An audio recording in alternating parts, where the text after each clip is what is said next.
Mesdames et messieurs, bonjour à toutes et à tous, j'espère que vous allez bien, bienvenue pour ce live, évidemment, bonjour, live, on a chaud messieurs, dames, je pense que vous avez chaud également pour ce live histoire du mercredi.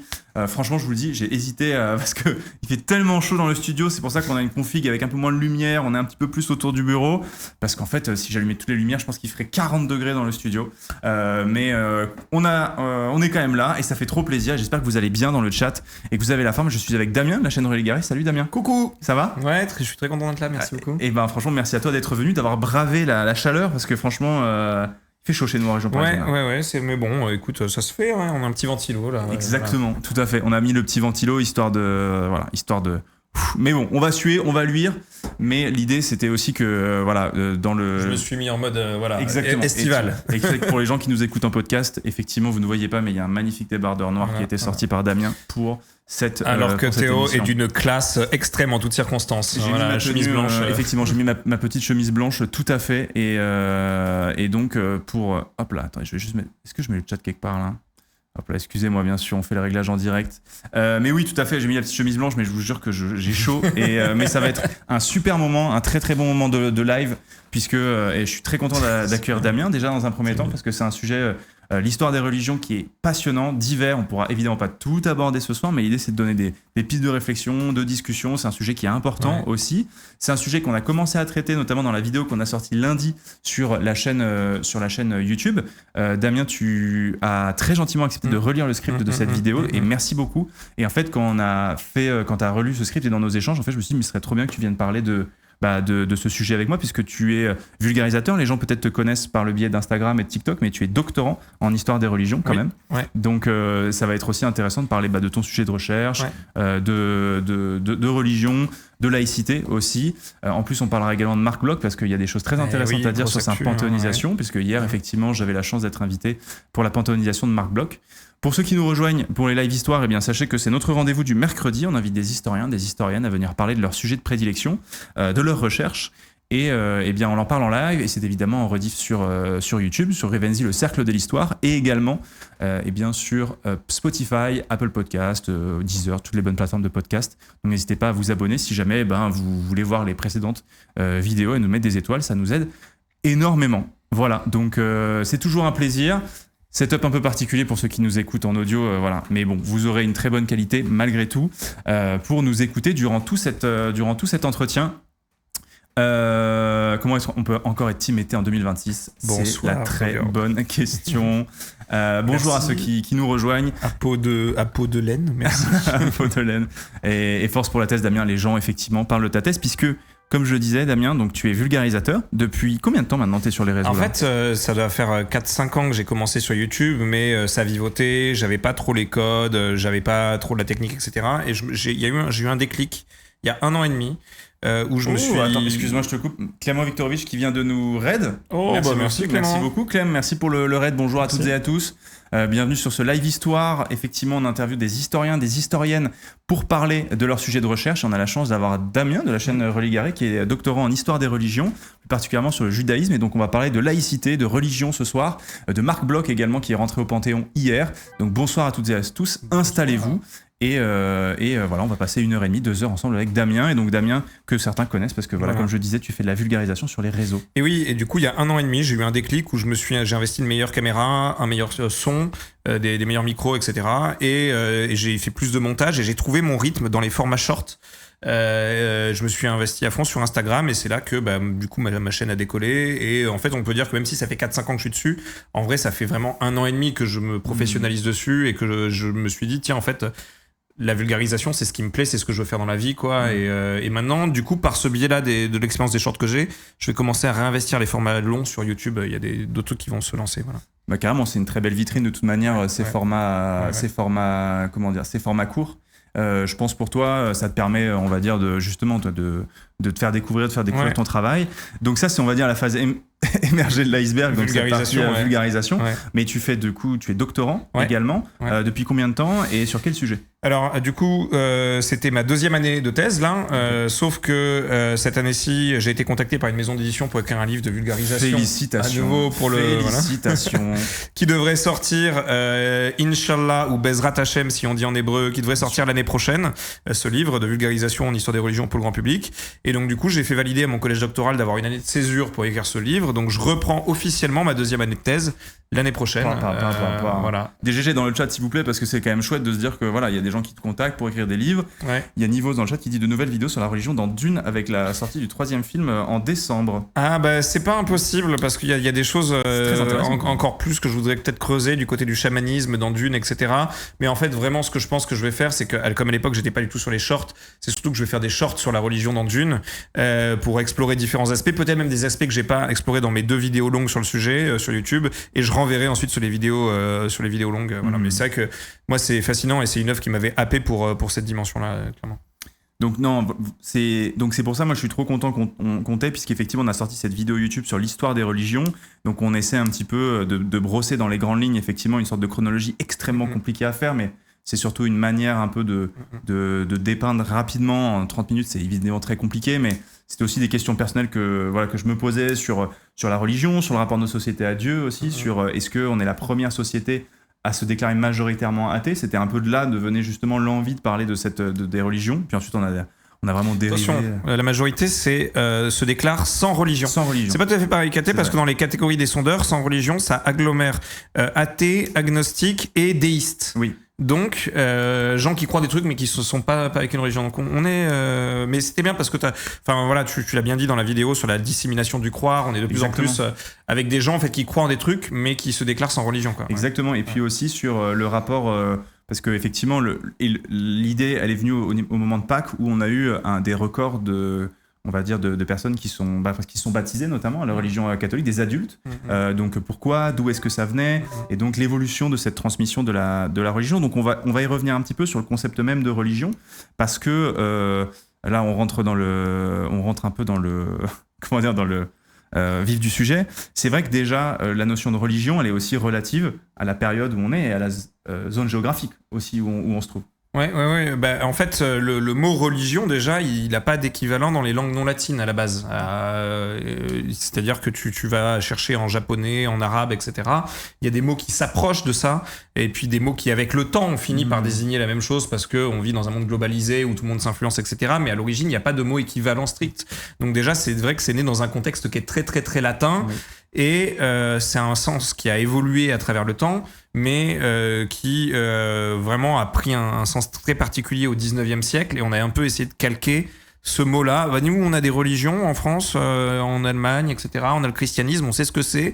On voit l'islam à côté, on voit ce que c'est. Bon, bah, comment on va faire rentrer tout dans ces cases-là, quoi, si tu veux. C'est un peu ça ce qu'on a fait, quand même. Ouais, c'est ça. En fait, c'est vrai qu'il y a des choses qui sont plus difficiles, tu vois, à en faire rentrer dans ces cases. Tout ce qui est, tu vois, le chamanisme, ne serait-ce que le shintoïsme, pour le coup. Dans d'autres exemples historiques, on en avait un petit peu parlé.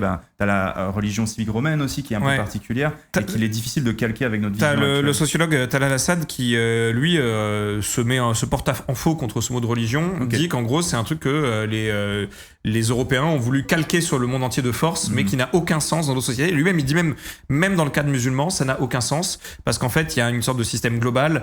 L'islam en tant que civilisation, on peut pas séparer vraiment ce qui est civil de ce qui est religieux, et donc dire il y a tel truc qui serait religieux et tel truc qui le serait pas, ça n'a pas de sens dans plein de sociétés, en fait.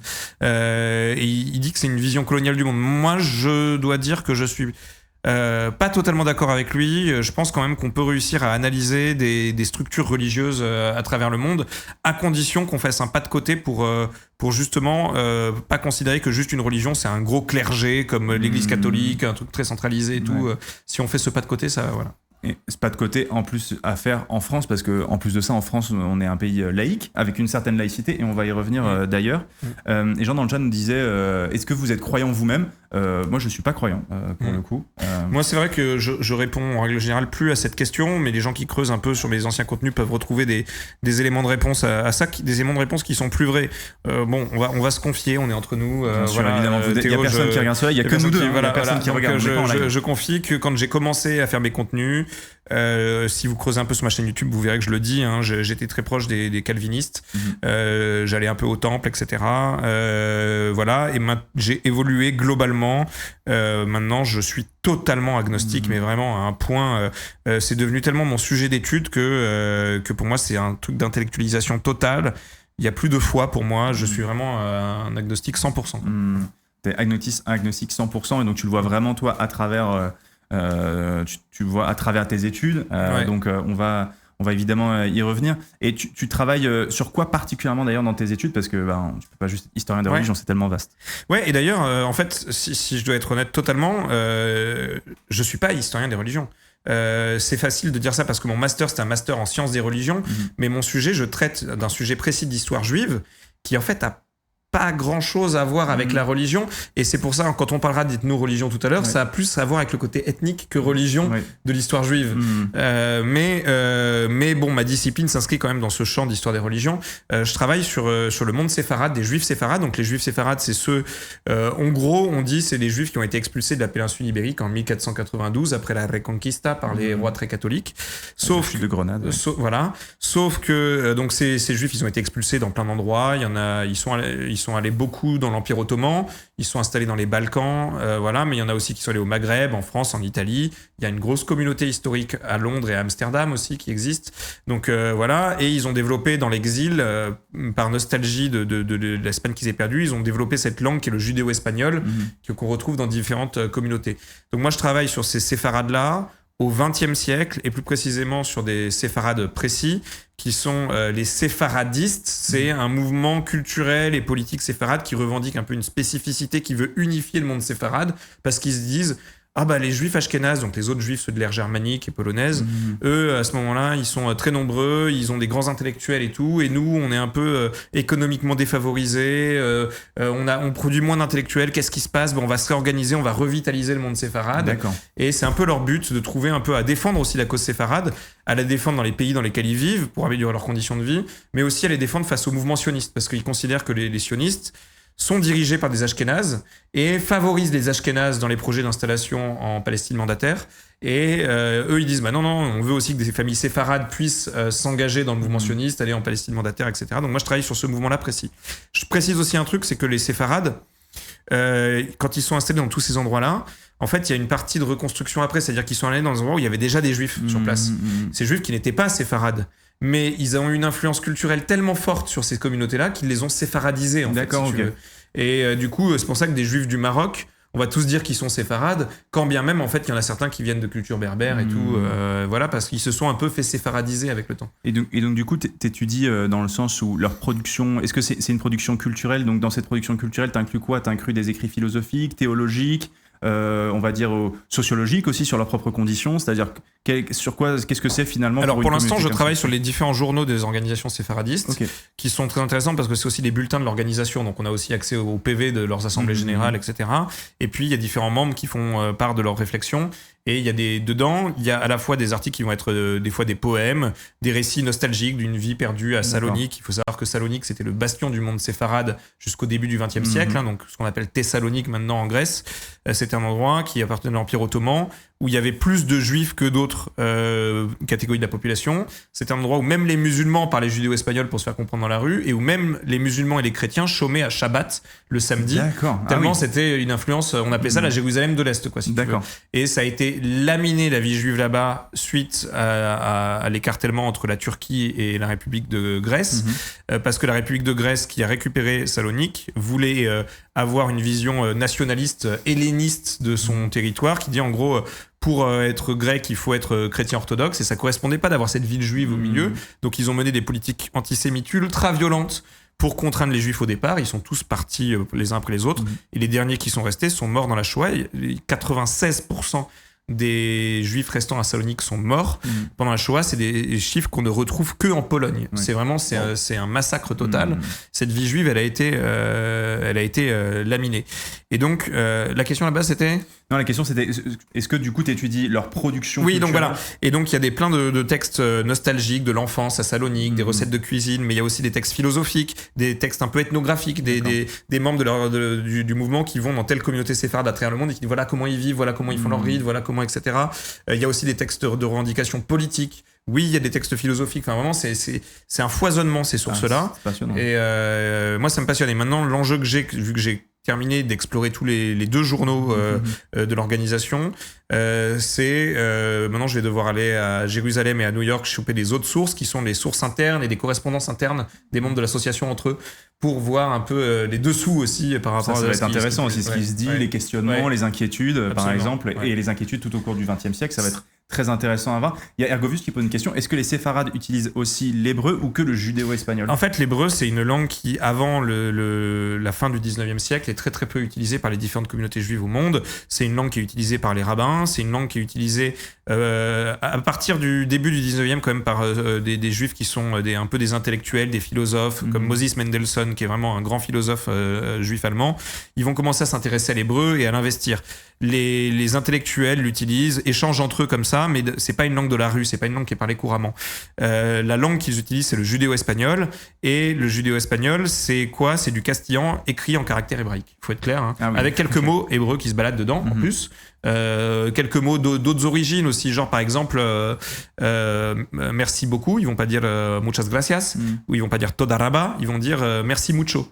Voilà, donc c'est vraiment, il y a plein, c'est un peu une langue argotique de la rue, un espèce de sabir qui mélange plein d'influences différentes, mais avec une ossature castillane et écrit en caractère hébraïque. Est-ce que tu l'as apprise du coup pour pouvoir l'étudier ? Je sais parler français, je sais parler espagnol, et donc à partir de là, je peux le lire et je connais les caractères hébraïques. J'ai des bases d'hébreu seulement, mais en fait, c'est vraiment des caractères hébraïques utilisés phonétiquement pour faire du castillan en fait. Donc ouais, je peux le lire. En plus, dans mes sources, souvent, comme ils n'ont pas les caractères d'imprimerie, souvent c'est écrit en caractère latin. En plus, c'est encore plus facile. Mais parfois, c'est écrit en caractère hébraïque, et oui, je peux le lire. Ouais. C'est passionnant, et pour le coup, je pense que ça t'aide à beaucoup décentrer le regard aussi sur comment évolue cette communauté et aussi comment est-ce qu'elle elle vit. Arthur 31300 dit un truc très vrai. Quand l'hébreu moderne a été créé, alors c'est pas exactement à ce moment-là. En fait, l'hébreu moderne a été créé fin d'un 19e. Donc l'hébreu moderne, c'est pas une création pur jus. Hein. C'est une adaptation de l'hébreu biblique pour le rendre parlable dans la vie de tous les jours, quoi, utilisable un peu comme langue de la rue. Et donc, en effet, c'est un truc que le mouvement sioniste a beaucoup investi. Et à la base, la prononciation n'était pas spécialement séfarade, comme il dit, c'était plutôt une prononciation yiddish. Par contre, c'est à la création de l'État d'Israël que l'État d'Israël s'est prononcé officiellement pour dire voici la bonne prononciation de l'hébreu, et ils ont choisi la prononciation séfarade. D'accord. Et ça, c'était très intéressant. Et d'ailleurs, c'est un truc dont se félicitent les auteurs des mouvements sur lesquels je travaille, etc. Il y a des gens qui posent des questions par rapport aux archives. C'est vrai que est-ce qu'il y a des archives quelles sont les archives ? Tu parles des journaux, mais est-ce qu'il y a très facile. En fait, moi, je travaille beaucoup pour l'instant sur les archives de l'Alliance israélite universelle à Paris, qui sont un mouvement justement de juifs séfarades qui avait vocation à créer des écoles un peu partout dans le monde musulman pour les jeunes juifs. Et ils ont des archives pléthoriques à Paris où j'ai beaucoup de choses à travailler dessus déjà. Et puis ensuite, j'ai déjà repéré les fonds de sources dont j'ai besoin. Au centre, je sais plus comment il s'appelle, centre d'histoire juive ou centre de ressources juives à New York, et puis sinon à la bibliothèque de Jérusalem, la bibliothèque nationale. C'est là où je devrais aller trouver. Mais oui, il n'y a pas de problème pour accéder à tout ça. Ouais. Et les gens qui posent des questions, est-ce que tu es financé pour ces études d'ailleurs ? Est-ce que tu as une bourse de recherche ? Non. J'ai essayé d'être financé par une fondation privée parce que j'avais le dossier puis qu'elle allait bien, j'avais le soutien, j'avais plein de parrainages, etc. Mais on est en concurrence, plein de dossiers excellents sur des PKD, donc je l'ai pas eu. Ensuite, j'ai tenté le financement officiel de mon université, et pareil, il fallait avoir déjà mention bien au master pour prétendre pouvoir postuler au financement. J'avais mention très bien, j'avais un dossier qui était ultra béton, etc. Et à la fin, je suis arrivé jusqu'aux oraux. On était, au début, on était 15. Aux oraux, on n'était plus que 4. Et on était à 4 en concurrence pour deux postes, quoi. Et ce qu'a dit un des membres du jury à ma directrice de thèse, c'est que j'avais fait une très bonne présentation pour le mauvais jury. C'est-à-dire que mon sujet était très cultural studies, alors que c'était un labo qui était très historique. Okay. Et ça n'a pas marché. Et en fait, là, je suis arrivé, je me suis dit, bon, moi, mes études, c'est une reconversion professionnelle. À la base, j'ai une vie professionnelle avant. J'ai plus de 30 ans, j'ai un enfant. Si j'arrive à décrocher un financement de thèse par une fondation privée, ce sera une bourse où il n'y a pas de cotisation sociale. Enfin, je veux dire, c'est des trucs tout bêtes de parler de ça, mais c'est intéressant de voir la réalité de la recherche. Bien sûr, évidemment. Tu vois, donc ça veut dire que pendant plusieurs années, j'ai aucune cotisation retraite, aucune cotisation chômage. Bon, à mon âge, ça commençait à être un peu pénible. Et puis, si j'arrivais à obtenir le financement public, là, j'avais un vrai salaire avec des cotisations. mais c'était au SMIC, quoi. Et au bout d'un moment, voilà, t'as un enfant à nourrir, t'as envie de gagner un peu de ta vie, donc j'ai décidé de m'autofinancer. J'ai bossé dans l'éducation nationale, et puis là, j'arrête de bosser dans l'éducation nationale parce que les activités sur Internet me permettent de commencer à gagner. C'est un moyen de pouvoir financer effectivement la recherche, mais c'est intéressant d'avoir un point là-dessus, parce que c'est la réalité de la recherche en histoire en 2026 en France. Ah non, mais c'est des pécadis, enfin c'est terrible. C'est terrible. Tu vois, comme tu dis, en fait, tu te bats face à plein d'excellents dossiers. Et à l'élection de Trump, moi ça m'a fait marrer parce que il y avait tous les discours politiques qui étaient de dire tous les scientifiques américains, on va les accueillir en France, etc.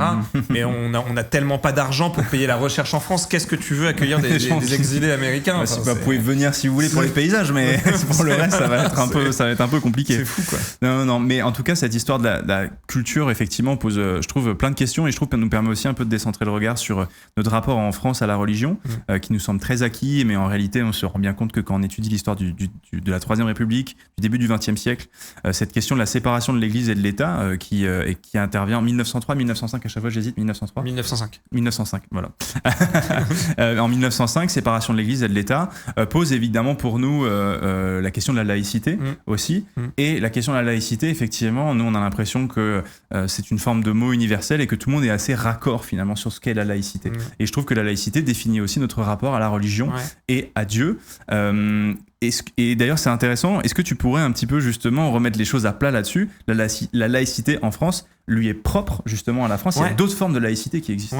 En fait, on parle en anglais de French secularism. Il n'y a pas d'équivalent de mot pour désigner strictement notre modèle de laïcité. Il y a des choses qui s'en approchent. Actuellement, le pays qui s'en approche le plus, c'est pas un pays, c'est une partie d'un pays. C'est le Québec. Le Québec qui est en train de laïciser à mort, genre il y a une loi qui interdit les signes religieux ostensibles dans les crèches par exemple. Enfin, ils suivent vraiment le modèle français à ce niveau-là, mais justement par espèce de revendication nationaliste, d'opposition au modèle anglo-saxon qui prévaut dans le reste du Canada en fait. Et donc, mais sinon, en dehors de ça, il n'y a pas des masses d'exemples équivalents de ce que serait la laïcité. Donc, si on prend la laïcité dans un sens international, le mot c'est secularism. Secularism, c'est la sécularité, c'est le fait d'être dans un mode de gestion laïque, de mettre un peu la religion à distance. En effet, ça s'est fait de plein de façons différentes selon les pays. Notre mode à nous, vraiment de séparation stricte des églises et de l'État, c'est un truc qu'on retrouve pas spécifiquement ailleurs, et ce truc, surtout cette obsession pour la neutralité, ça c'est un truc qui fait qu'on est regardé comme des ovnis à l'étranger. J'en parlais, il y a une doctorante que j'ai rencontrée dans un colloque l'année dernière au Caire, qui s'appelle Catherine Bossard, qui travaille spécifiquement sur les modes de gestion des cultes à travers le monde, avec une gestion comparée, et qui va beaucoup du coup dans des réunions internationales de gestion du pluralisme religieux. Et elle disait que les gens, quand tu parles de la France, ils ont des yeux d'ovnis, ils nous voient un peu comme des bizarreries, quoi. Ils comprennent pas du tout ce truc de neutralité. C'est très très très spécifique à la France, Et tu vois, par exemple, en parlant de laïcité, il y a d'autres formes de laïcité, et j'en parlais un temps avec mon frère qui a eu des cours sur la laïcité et qui m'expliquait que les États-Unis, par exemple, c'est un pays laïque. Officiellement laïque, mais avec une laïcité très différente de la nôtre. La laïcité américaine, en fait, le système américain est un système ultra laïque pour un peuple ultra religieux. Juste, je pense, Naiskel, et ça me. Juste après, je réponds sur les États-Unis, et ensuite ta question est vachement bien sur la Turquie. J'y réponds juste après. Donc sur le mode, en fait. Qui est-ce qui a fondé les Américains, l'Amérique, les États-Unis? Tocqueville le montre très très bien. C'est des puritains persécutés par une religion majoritaire. Et en fait, il n'y avait pas qu'eux, ils se sont retrouvés dans plein de groupes protestants différents, pas d'accord entre eux, à fonder un État ensemble. Et avec ce traumatisme de la persécution religieuse. Et donc, c'était une évidence, très très tôt, avant la Révolution française, la Constitution de Virginie, au XVIIIe siècle, proclame la liberté de culte totale. Et ensuite, il y a la Constitution américaine qui proclame une séparation des églises et de l'État aussi. Il n'y a pas... Alors, les États locaux, parce que c'est une fédération, encore jusqu'au début du XXe siècle, certains prélevaient des impôts pour des cultes, mais ça s'est arrêté complètement, et maintenant, c'est très très très clair que l'État fédéral et les États locaux ne doivent pas financer des cultes. Par contre, c'est un peuple très religieux. Et donc, la religion est partout. Les élus ne sont pas tenus à un devoir de neutralité, peuvent jurer sur le président jure sur la Bible, oui, mais s'il serait musulman, comme Zoran Mamdani, il le ferait sur le Coran. Il pourrait même jurer sur un bouquin de physique. En fait, il faut qu'il jure sur quelque chose qui est sacré pour lui. Il y avait une histoire de quelqu'un qui avait juré sur un comics c'était un sénateur qui avait juré sur un comics de Spider-Man, si je dis pas de bêtises. Donc en fait, c'est une liberté totale, mais dans le cadre d'une séparation assez stricte. Et par exemple, il y avait eu ce cas au Texas du gouverneur qui, sous Trump, voulait rendre obligatoire que les 10 commandements soient affichés dans les salles de classe. Donc ça a fait scandale et il disait non mais rassurez-vous, c'est pas pour des raisons religieuses, c'est parce que les 10 commandements c'est un truc qui est culturel important pour toute notre société. Donc ça veut dire que déjà dans son argumentaire il avait conscience que ça risquait de pas passer constitutionnellement et qu'il essayait de faire passer ça pour un truc culturel. Et en fait ça a été retoqué en justice, il a dû l'enlever. Donc c'est beaucoup plus laïque que ce qu'on pense. Et sur la Turquie, ça c'est très intéressant. Il y a quelqu'un qui posait une question, effectivement, je la reprends pour que les gens qui nous écoutent. Ouais. Il n'y a pas pas la Turquie aussi qui s'en rapproche. Ouais. Même si de moins en moins. Alors en fait, non.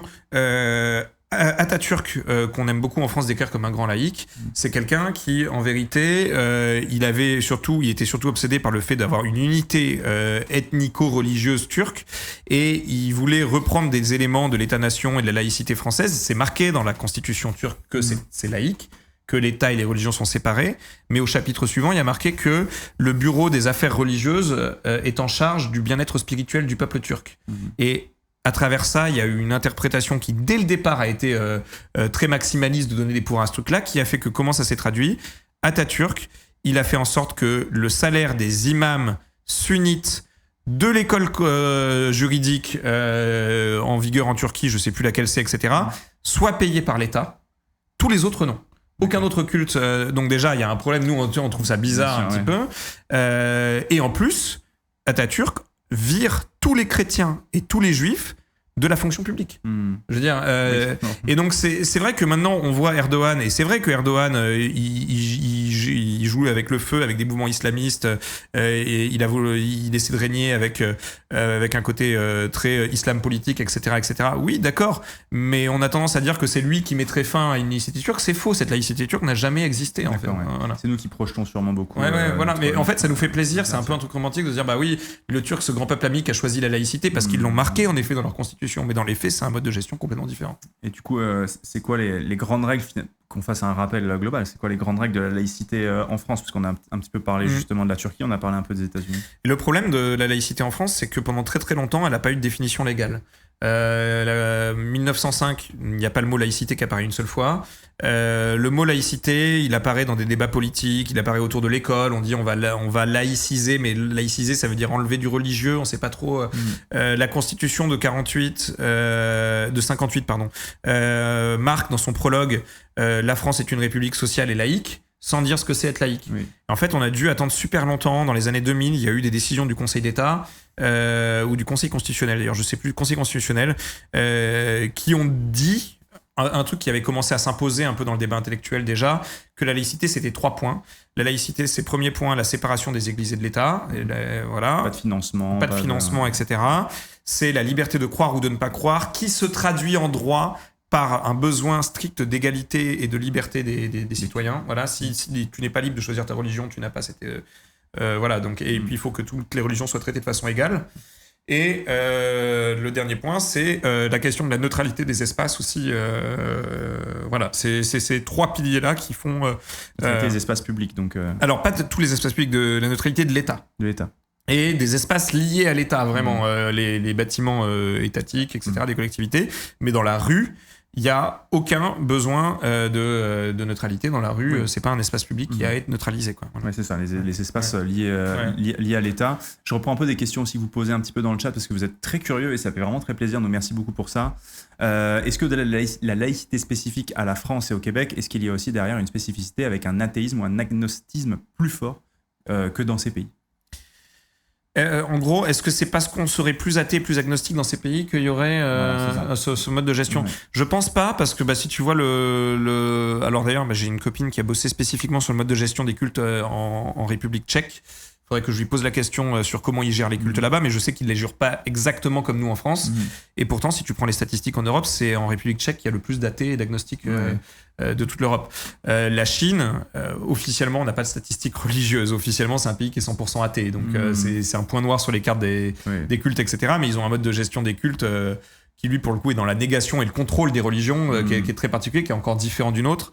Je sais pas si on peut faire une corrélation stricte, parce qu'en plus au moment où la loi de 1905 a été passée, déjà avant, au moment de la Révolution française, quand on a proclamé la liberté de religion, on avait un peuple qui était à 99% croyant. Enfin, faut être clair. Même les révolutionnaires, ils étaient catholiques en fait, ou protestants, ou voilà. Quand on a passé la loi de 1905 en France, on avait un peuple qui était à 95% croyant. Donc, je pense pas que ce soit parce qu'il y avait beaucoup d'agnostiques et d'athées qu'on a fait ça. Par contre, c'est parce qu'on avait eu cette culture un peu d'une lutte, d'une république qui s'est construite dans une opposition avec l'église catholique politique tout au long du 19e siècle, qu'on a senti le besoin d'aller très loin dans cette séparation et dans cette neutralisation, je pense.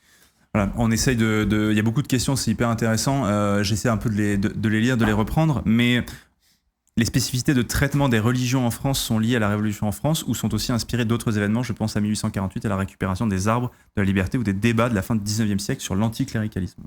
C'est entre autres la Révolution, c'est la pierre d'achoppement, c'est le début vraiment d'une rupture et ensuite qui va se traduire de plein de façons au 19e siècle par plein voilà. Mais même voilà, moi je rappelle un truc quand même, c'est que les révolutionnaires à la base c'était des catholiques. Oui. La période anticléricale de la Révolution, elle arrive pas tout de suite, si tu veux. Au début, ils veulent faire quoi ? Ils veulent préserver le gallicanisme d'État. On avait une église en France qui était une église dite gallicane. C'est un truc qui est né de, j'ai plus la date en tête exacte, 1516 ou 1517 ou 1518, je sais plus. Suite à la bataille de Marignan, le royaume de France parvient à contraindre la papauté à signer un truc qui dit qu'en fait c'est les rois de France qui vont nommer les évêques. Et donc il y a un contrôle un peu de la monarchie sur les évêques et les évêques qui jurent fidélité à l'État, enfin au royaume. Et donc les révolutionnaires ils veulent perpétuer ça. Ils disent bon ben, avant c'était le roi. Maintenant, ce sera la République. Donc, vous allez jurer fidélité à la Constitution, voilà, etc. C'était tout le sens de la Constitution civile du clergé. Et le pape refuse catégoriquement. Et donc, c'est là qu'il y a une rupture nette qui se fait, et ensuite une guerre violente avec des épisodes de persécution religieuse forte. Hein. Et suite à ça, l'Église se mettra en permanence tout au long du 19e siècle, jusqu'à vers la fin du 19e avec l'encyclique Au milieu des sollicitudes, se mettra tout le temps en opposition à toute expérience révolutionnaire, à toute expérience républicaine en France, etc. Et donc, c'est le fruit de tout ça, quoi. Et quand la Troisième République s'instaure, elle se dit, bon, maintenant, on a vu les républiques précédentes s'effondrer. On a eu tout le temps des risques, on a eu deux empires, etc. On a eu des restaurations monarchistes. Comment faire pour que ça tienne ? Il faut conquérir les esprits. Et l'éducation nationale, avec tous ces petits hussards noirs de la République, comme je crois que c'est, je sais plus qui les appelait comme ça. Bon bref, il y avait un auteur qui les appelait comme ça. C'est l'idée d'aller reconquérir les esprits. Et on est dans un mode où Charles Péguy. Ouais. On était dans un mode où l'Église, institutionnellement, avait encore beaucoup de poids sur la République. Elle était encore très présente dans l'État, dans l'éducation, etc. Et il fallait enlever ça parce qu'il y avait un enjeu, pas pour le plaisir de l'enlever, pas pour dire bon bah voilà on enlève les cathos, etc. Mais parce que les cathos, pas tous, hein, plein de cathos étaient républicains, mais le clergé catholique, l'institution ecclésiale aux ordres de Rome militait activement contre la République en fait. Et donc il y avait vraiment un enjeu de survie pour la République en fait. Il a fallu asseoir et ça a été des longs débats à l'Assemblée, hein, des personnages politiques comme Poincaré qui étaient des grands personnages politiques étaient plutôt contre la séparation de l'Église et de l'État. Ça a été des très très longs débats sur ce sujet-là. Même le père Combes auquel on doit l'expulsion des congrégations, celui qu'on pense quand on pense vraiment à la Troisième République, à toutes les politiques anticléricales menées par la Troisième République, c'est vraiment la ligne combiste, c'est le père Combes. Même lui, il était contre la séparation des églises et de l'État parce qu'en fait, le concordat qui avait lieu avant, ça lui plaisait bien. L'État est en situation d'honneur d'ordre. Elle peut plus contrôler les églises. C'est l'État qui paie les salaires des prêtres. Bon, en fait, il aimait bien contrôler la religion. Il n'avait pas trop envie de séparer, en fait. En fait, c'est intéressant. Et dans cette affirmation de la République aussi, il y a... j'avais envie qu'on en parle parce que c'est un sujet très intéressant. Marc Bloch est entré hier au Panthéon avec Simone Bloch, sa femme. Marc Bloch est donc issu d'une tradition juive. Il était lui-même juif. Et un peu à l'image de juifs, notamment beaucoup dans l'Est de la France, en Alsace, je pense aussi à la famille Dreyfus, on voit émerger à la fin du 19e siècle en tout cas c'est souvent comme ça qu'on le présente aux gens qui sont pas spécialistes des religions, ces juifs qui on va dire se séparent, on va dire, d'une sorte de culte traditionnel juif et qui vont, on va dire, embrasser la République, sa culture, ses rites, et vont essayer d'être pas les parfaits petits français, mais vont essayer d'être les parfaits petits français, vont saigner dans les tranchées et vont être ensuite, on le verra plus tard, trahis par Vichy. Qu'est-ce que c'est que cette assimilation? Enfin, je sais pas si c'est le bon terme, assimilation. Si, c'est ça. Mais... En plus, c'est un mot qu'on utilise en histoire juive, l'assimilation. Vraiment, c'est tout à fait le mot.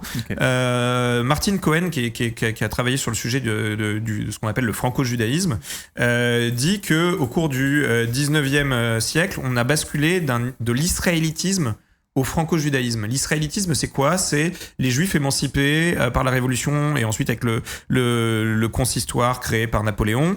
C'est ces citoyens français de confession israélite, comme on les appelait. Et donc, c'est des gens qui ont la nationalité française, la citoyenneté française, ont les mêmes droits que les autres, mais gardent leur tradition religieuse un petit peu, sont pas encore dans les mêmes traditions majoritaires, etc. Et en fait, on a basculé dans le franco-judaïsme, vraiment avec la Troisième République comme pierre d'achoppement. C'est le moment où des juifs vont faire une fusion entre leur background juif, leur tradition culturelle, philosophique, etc., et l'idéal d'émancipation, l'idéal universaliste de la République française, et vont devenir ce que l'historien Pierre Birenbaum appelle les fous de la République. Des gens qui donnaient tout à la République. Il a noté que pendant la Troisième République, il y a eu 171 juifs d'État, des gens qui ont eu les plus hautes fonctions possibles, ministres, députés, généraux, sénateurs, etc., préfets, et vraiment qui donnaient tout à l'État français, qui avait un amour de l'universalisme, de ces valeurs-là, et même au point où des fois, quand ils obtenaient des postes importants et où il y avait la possibilité d'aider des juifs qui étaient persécutés, etc., certains ne le faisaient pas, en disant qu'ils ne devaient absolument pas être attaqués de communautarisme ou quoi que ce soit, qu'il fallait faire passer avant leur propre communauté, etc. Donc c'est vraiment un truc qui est très très très marquant. En effet, ils vont être très nombreux, je crois qu'on est de l'ordre de 24 000 ou 29 000 juifs qui vont partir se battre dans les tranchées. Pour une population qui est de 150 000, c'est énorme. Avec en plus 8 000 volontaires étrangers venus des populations ashkénazes de l'Est de l'Europe qui avaient migré en France, qui vont se battre aussi dans les tranchées. Clairement, ils vont donner beaucoup pendant la Première Guerre mondiale. Il y avait même Samuel Cahen, non, je sais plus son prénom. Son nom de famille, c'est Cahen, qui écrit dans la revue Les Archives israélites, dans l'univers israélite, il écrit l'émancipation des Juifs qui a commencé avec la Grande Révolution française sera terminée avec la victoire de la France dans cette guerre. C'est-à-dire qu'en gros, notre condition de Juif, c'est ce qu'il disait, qui a pu être sorti du ghetto par la Révolution française, on nous a donné des droits, etc. En fait, on sera jamais totalement libre en tant que Juif, totalement émancipé, totalement bien, totalement heureux, tant que la France n'aura pas gagné la guerre. Et donc, allons, fleur au fusil, se battre pour la patrie, quoi. Les bons petits élèves de la République. Ah, donc, à fond. Et c'est très intéressant parce qu'en fait... Et Marc Bloch, il est le fruit de cette histoire-là. Alors, pour le coup, étant l'impotonisation hier et ayant écouté beaucoup de choses sur Marc Bloch, c'est vrai qu'il y a beaucoup de citations de Marc Bloch qui sont très éloquentes par rapport à son rapport à la République. Je ne me sens bien que sous le ciel de la France. J'ai grandi dans sa culture. Et voilà, énormément de choses qui vont dans ce sens. C'est des Juifs qui croyaient vraiment que spirituellement même et physiquement, les Juifs pouvaient se réaliser au sein de la République française pour plein de choses. Notamment, il y a eu l'épisode Dreyfus, que nous, en France, quand on n'est pas de tradition juive, etc., et même encore aujourd'hui, quand on l'étudie à l'école, on voit l'affaire Dreyfus comme une grande injustice faite à un Juif. Mais les Juifs de l'époque, ils le vivent pas comme ça. Ils le vivent comme le moment où des gens dans un peuple se sont levés pour défendre un Juif victime d'une injustice. Et les Ashkénazes de l'Est de l'Europe qui vivaient des pogroms, ils ont entendu parler d'une patrie où massivement des gens se sont levés pour défendre un juif et ont fini par l'innocenter. Et donc c'était devenu un peu l'espèce de l'Eldorado, l'Éden. C'est pour ça que les Polonais immigraient en France et pas ailleurs, en fait. C'était vraiment très très très attirant. Et plus encore que juste être juif en France, heureux d'être juif en France, il y a eu ce qu'on appelait un franco-judaïsme missionnaire qui est apparu. Des jeunes juifs ont créé l'Alliance israélite universelle à la fin du XIXe siècle, une organisation qui s'était dit, bon, mais alors, nous, ce serait bien qu'on aille répandre les lumières de la civilisation, c'était aussi très colonialiste, c'était l'époque, aux communautés juives, du monde musulman, dans les colonies, etc. Donc, il y a des gens qui portent un regard péjoratif là-dessus, mais en fait, il n'y a aucune raison qu'un juif qui vive dans une société colonialiste ne soit pas colonialiste lui-même. En fait, ils sont pas des exceptions dans la société. Exempt des défauts de la période. Et donc, ils ont ce regard-là et ils vont créer. Mais là où c'est intéressant, c'est qu'ils vont créer des écoles partout autour du bassin méditerranéen, jusqu'en Iran. Ils vont aller créer des écoles pour éduquer les jeunes juifs, pour leur apprendre. Pas leur apprendre la Torah, le Talmud, etc. Il y avait eu une fois de temps en temps un petit cours comme dans les écoles privées catholiques où il y a un cours de caté, pas plus quoi. Pas pour leur apprendre l'hébreu. Non, il leur apprenait des métiers professionnalisants. Il leur a donné des cours d'histoire de la République française, des valeurs. Il leur appelait nos ancêtres les Gaulois, quoi, limite. Vraiment, c'est. Et il leur apprenait la langue française. Tous les cours avaient lieu en français. Et donc, il voulait répandre les valeurs de l'universalisme français partout dans le monde musulman. Ce qui a fait que quand ces communautés-là ont commencé à être fragilisées aussi à partir du début du XXe siècle, et puis ensuite avec la fondation de l'État d'Israël, où ces gens ils ont migré. Les pauvres, quand Israël était fondé, sont allés en Israël. Tous les riches sont allés en France. Oui. Parce que c'était là où on parlait déjà la langue, c'était là où il y avait des opportunités professionnelles. Quand tu es fils de médecin en Irak et qu'il y a des pogroms qui commencent à apparaître, qu'est-ce que tu vas aller casser des cailloux dans le fin fond du désert du Negev alors que tu peux aller mener une belle carrière en France, quoi, si tu veux. C'était vraiment ça l'idée. Ah, c'est passionnant parce que c'est vrai qu'on a vraiment cette image effectivement d'une France où finalement on se regarde souvent, on dit effectivement la France était antisémite, notamment lié à l'affaire Dreyfus, et il y a un antisémitisme quand même très important qui s'est révélé, qui existait et qui s'est cristallisé au moment de l'affaire Dreyfus. Mais c'est intéressant effectivement que du coup les juifs de l'extérieur ont retenu finalement la défense. Et c'est un double héritage pour Marc Bloch, parce que Marc Bloch était fan de la République, mais c'était aussi un homme de gauche. Et en fait, l'affaire Dreyfus, c'est un pivot où la gauche française qui hésitait encore, il y avait une partie de la gauche qui était antisémite, c'est un pivot où la gauche française choisit le camp de se dire être de gauche, c'est être contre l'antisémitisme, c'est être contre le racisme, etc. Et c'est le début d'une longue histoire d'amour entre la gauche et les juifs en France, histoire d'amour qui changera bien plus tard, après la guerre d'Algérie, où il y aura un basculement de la sociologie juive en France, avec une majorité de juifs aujourd'hui en France qui votent à droite, mais c'était pas une évidence historique. Et du coup, c'est intéressant, parce que c'est vrai que du coup, aujourd'hui, on aurait plutôt tendance à vouloir dire que toute la gauche protégeait déjà les juifs pendant l'affaire Dreyfus, alors qu'en fait, effectivement, il y avait... pas tous. Mais en fait, même David Nirenberg, dans son livre Anti-judaïsme, qui est un livre magistral qui retrace toute l'histoire de l'anti-judaïsme, montre que Marx aussi, dans ses écrits, avait des trucs antisémites assez vénères parfois. Marx voyait les juifs comme l'archétype du peuple banquier, un peuple allié au capitalisme, et en gros il disait que la victoire dans la lutte des classes nous libéra des classes et nous libéra du judaïsme. C'est des trucs qui étaient présents aussi, et j'ai beaucoup d'amour pour Marx. Voilà, il est aussi le fruit de son époque. Je veux dire, il a malgré tout basculé parfois. Il faut faut trier le bon du mauvais, quoi, dans son œuvre. En parlant du basculement, est-ce que ce franco-judaïsme s'achève dans une forme de tragédie, d'une certaine... Est-ce que le Vichy est un tournant ? Oui, c'est clairement le Vichy qui met fin au franco-judaïsme et qui va expulser ces juifs d'État, qui va leur interdire la fonction avec le décret sur le statut des juifs, etc., qui va leur interdire d'exercer des fonctions publiques. Et bon, il y en a qui vont se réinvestir après, qui vont reprendre des positions importantes, mais on n'aura jamais...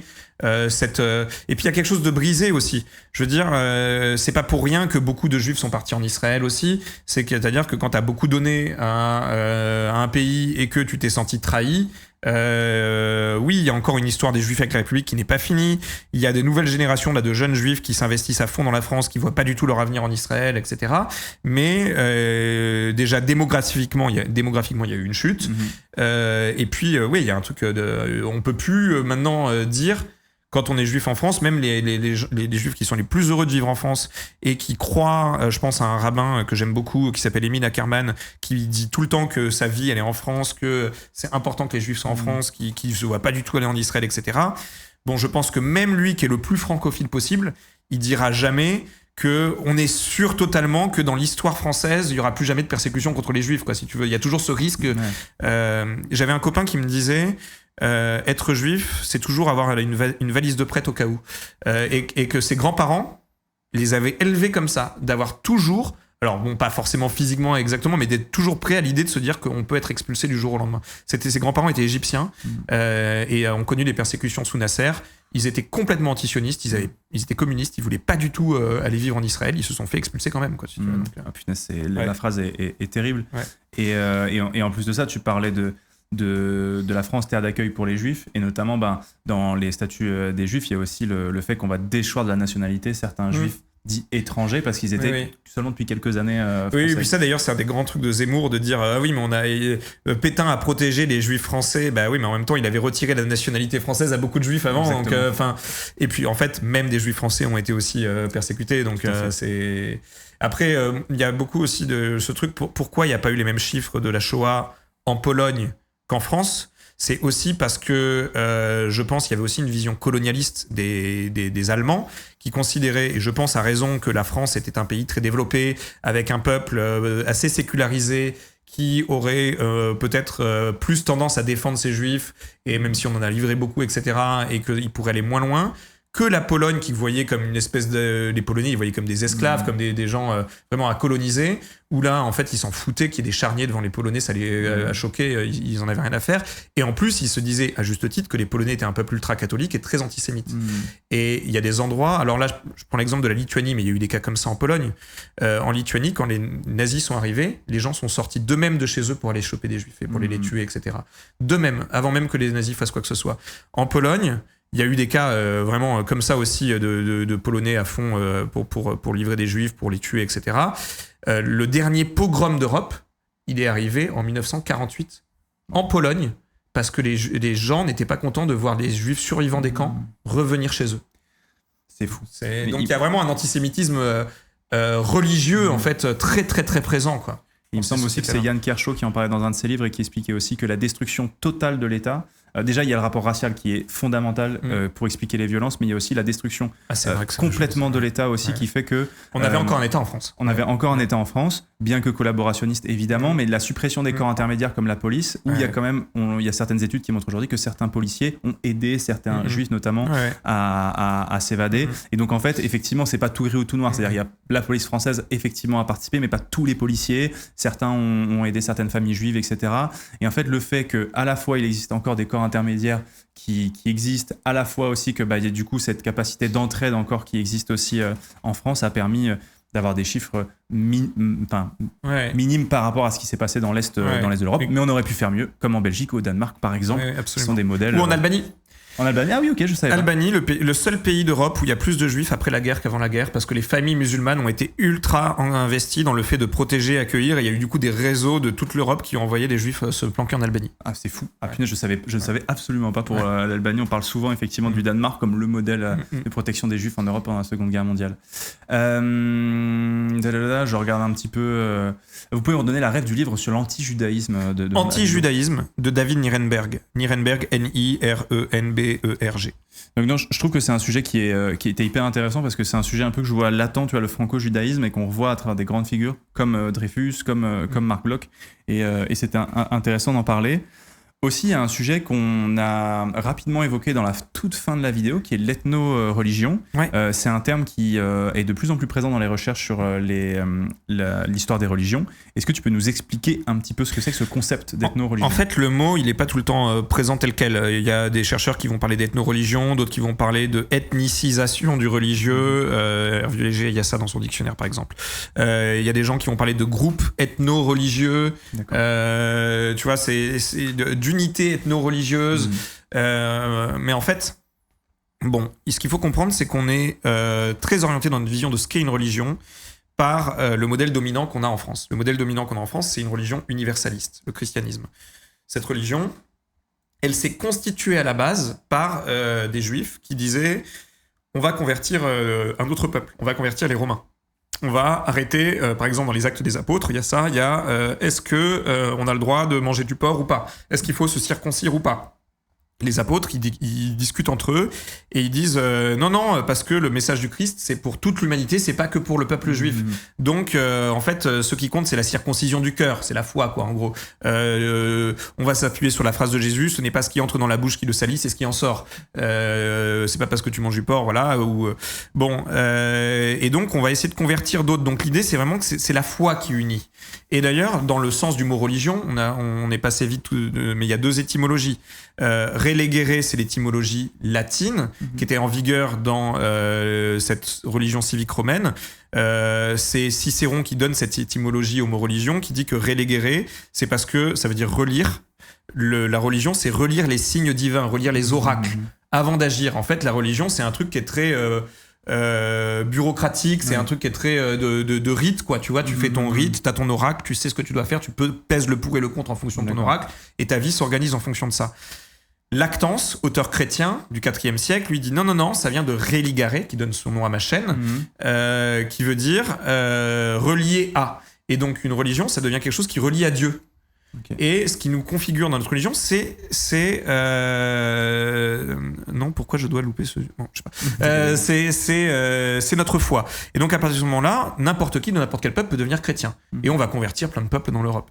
L'islam, c'est pareil. L'islam est le fruit aussi de cette histoire-là. Ils vont dire, bon voilà, n'importe qui prononce le shahada va devenir musulman. La profession de foi musulmane. Donc, et comme ces religions, elles ont un peu gagné le game des religions mondiales, c'est devenu les deux religions massives à l'échelle mondiale, ben on se dit, une religion, c'est ça, c'est un truc où n'importe quel que soit ton peuple, tu y adhères. Mais en fait, dans l'immense majorité des peuples antiques, avant ça n'avait aucun sens de penser comme ça. On ne pouvait pas séparer la religion civique romaine de la romanité. T'avais pas un mec du fin fond de la péninsule arabique qui allait se mettre à vénérer Zeus, à faire des cultes à Zeus, si tu veux, ou alors il le vénérait parce qu'il y avait eu une colonie romaine qui s'est installée à un endroit et qui avait une source de syncrétisme avec ses dieux locaux. Mais en tout cas, ce qui était important dans ces cultes, c'était vraiment le côté civique. Ça rythmait les passages d'une vie, ça te définissait en tant que citoyen romain. Il y a beaucoup de textes romains qui réfléchissent à qu'est-ce qu'est une bonne ou une mauvaise religion. Et en gros, une bonne religion, c'est ce qui est assimilable dans le panthéon romain. Ok, il y a d'autres dieux, on peut mettre Isis, on peut mettre un autre dieu, etc. Mais en fait, il faut que ce dieu soit romanisé, soit intégrable dans le panthéon civique romain. Et dans ce cas, il n'y a pas de problème. Par contre, un dieu qui choquerait, non, ce serait un dieu étranger. Voilà, donc les dieux, c'était des dieux de la cité. D'ailleurs, les dieux grecs, ils existaient dans le monde grec, ils étaient constitutifs de l'hellénité. Le judaïsme, dans l'Antiquité, on a Chai J. Cohen qui a montré ça. C'était une religion civique d'un peuple, le peuple hébreu, le peuple qui vivait en Judée, donc le peuple judéen, ou qui vivait en Israël, le peuple israélite, dans ces deux royaumes-là. Ce peuple-là, il a ensuite continué de pratiquer vraiment, et sa religion n'était pas séparable de... ça n'avait aucun sens, en fait. Bien C'était sûr. La religion judéenne, c'est littéralement ce qu'on disait, quoi. Sauf que ce peuple, il n'a plus été majoritaire sur sa terre. Et puis, il a été aussi contraint à l'exil. Alors, je ne tombe pas dans le roman national qui tendrait à dire que tous les Juifs ont été déportés par les Romains. C'est pas vrai. La diaspora hébraïque, elle a commencé bien avant Jésus-Christ pour des raisons commerciales. Elle a continué après. Il y a aussi des Juifs qui ont été déportés. Il y a eu plein de choses qui se sont faites. Bref, il y a une diaspora qui s'est faite. Et là où il y a une spécificité juive, c'est que ce peuple-là, alors que tous les autres cas qu'on avait de peuples qui perdaient militairement, qui finissaient par être dominés, ils finissaient par perdre eux, ils ont conservé leur pratique religieuse dans l'exil. Et du coup, c'est resté lié à leur groupe ethnique. Il y a eu des conversions de masse, bien sûr, il y a eu des mariages, il y a eu etc. Mais quand on se convertissait au judaïsme dans les premiers siècles de l'ère chrétienne, on considérait qu'on appartenait ensuite à un peuple configuré par une loi. C'était un peu comme devenir français aujourd'hui, quoi, si tu veux. Et très rapidement, ces conversions, elles ont cessé, tout simplement parce que dans l'ère chrétienne, l'apostasie était punie de mort. Et ensuite, dans l'ère musulmane, l'apostasie était punie de mort. Donc ça a créé une endogamie de 1500 ans, quoi, si tu veux, qui a été quand même très très conséquente. Et en fait, là, il y a un bouquin magnifique qui a été traduit en français en janvier dernier, qui était avant qui était que en anglais. C'est Daniel Boyarin, et son livre s'appelle Judaïsme, tout simplement.